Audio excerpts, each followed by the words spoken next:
As a licensed HVAC contractor and one who works with a number of builders and general contractors in the area, Colby and her crew offered an element of design that I thought was extraordinary. Care and attention to details ahead of the job gave us a lot of options and gave us a great deal of confidence that aesthetically things are going to work out. Because of the baseboard heat and other factors, we wanted the cabinet to be a floating cabinet. We wanted to have 2 vanities. We also wanted to have a full mirror on that back wall, and it had to be very well lit to incorporate a pocket door as opposed to a hinge door, which allows the bedroom to have quite a bit more room. Nobody likes to have huge cost overruns when they begin a project like this, and that certainly was not the case here. Anything that we had to work around, we did, and in a professional and efficient manner.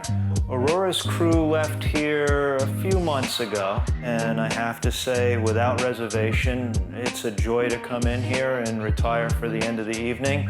Using the bathroom almost feels like we're on vacation.